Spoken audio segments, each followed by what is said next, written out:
السلام البنات، كي دايرين؟ لاباس عليكم؟ نتمنى تكونوا كاملين لاباس وفي صحه جيده. هاني جيت باش نكمل معكم تحضيرات لرمضان الكريم. درت لكم الورقه ديال البسطيله. اللي بغى يشوف الفيديو ديالها يلقاه في صندوق الوصف، وغادي بها نصايب معكم دي سيغار بالبطاطا والفرomاج. اسهل من هاد الوصفه محال تلقاوها. كيجيو البنه ما نعاود لكمش، روعه. وقبل ما نمروا المقادير وطريقه التحضير، ما تنساوش تشتركوا معايا البنات وتفعلوا زر الجرس. واخا نمروا الان على بركه الله. المقادير: عندنا واحد الكميه ديال البطاطا مسلوقه فواحد شويه ديال الملحه. انا درت هنايا واحد زوج ديال البطاطات صغارات متوسطين. عندي واحد زوج ديال البيضات مسلوقين، وعندي واحد 3 ديال الفرماجات، اي نوع ديال الفرماج. انا هنا خديت لافاش كيري، يعني المثلثات اللي كان عندكم متوفر. والورقه ديال البسطيله اللي البارح ضربتها معكم، وواحد الاناء اللي فيه غادي نخلطوا هادشي.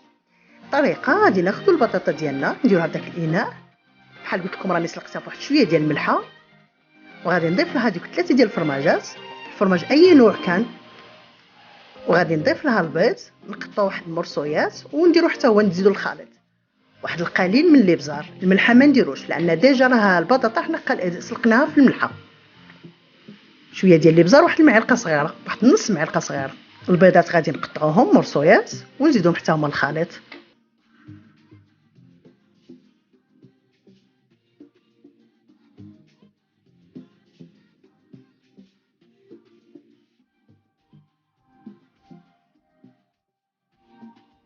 صافي ونبديو هنا نخلطو مليح، معسو مليح ديك البطاطا باش تخلطنا مع العناصر، مع البيض ومع الفرماج. وبحال قلت لكم الفرماج اي نوع، ماشي ضروري ديروا المثلثات. والبطاطا خصنا نخليوها تسلق مليح باش تساعدنا وفي ساعه معاس. واللي ما عندهاش هذه اللي يعني كندير بها انا، غير بلا فورشيط راه كفايه. المهم خصهم يتجانسوا مليح، ولا حتى ربيديها راه ماشي مشكل. حنا كاملين ما كندخلوا الكوزينه حتى كنعقموا يدينا ونغسلوهم مليح، نخلطوا مليح. المهم خصنا تخلطنا ديك البطاطا مليح مع البيض والفرماج وشويه ديال الابزار والملحه، ديجا قلت راه حنا درناها في البطاطا.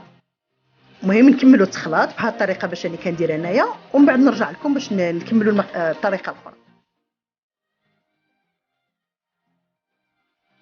ومن بعد ما كملت يعني ما خلطت البطاطا مع الفرماج والبيض المسلوق وخلطتهم مليح باش نقدروا نشكلوهم نديرهم اصبع، يعني كيما شكل صبيعات باش نديرهم في الورقه. بحال كتشوفوا ها هي الورقه اللي جبتها من المجمد، كنت دايرتها في المجمد. ما تخسرش، نخليوها المده كتلقى بوحدها، كتجي رقيقه بزاف وتجي رائعه زوينه بزاف وسهله. غادي ناخذ شويه ديال الخليط ونديرو بحال شكل يعني بحال الصبيع، حيت غادي نديرهم هاد السيغار. بغيتو ديروهم مربع يعني مثلثات، ديروا دائره دويره يعني كويره. صافي ونبديو ندورو، ما نلصقوهم لا ببيض لا بفرينه، غير هذيك الجهه التحتانيه هي اللي نحطوها، ديك اللي فيها كملت يعني ديك الدوره تما هي اللي نحطوها على الطبسيل، وهي اللي نحطوها على المقله باش ما تحلناش. ونستمروا بهذه الطريقه. هكا نديروا بحال شكل صبيع، نجمعوا عليه الورقه منا ومنا. صافي وندوروه. والتالي ديال الدوره بحال اللي قلت لكم نحطوها، هي اللي نحطوها في الطبسيل وهي نحطوها في المقله باش ما يتحلناش. وبهذه الطريقه حتى نكملوا كاع جميع الخليط والورقه اللي عندنا.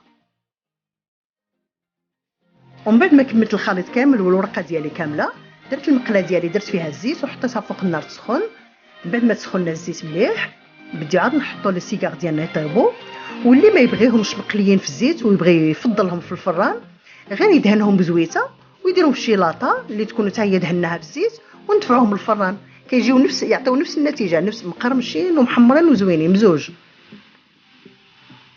دابا نستناو على الزيت سخون ومن بعد نحطهم يتقلاو، ونوري لكم بعد ما يتقلاو.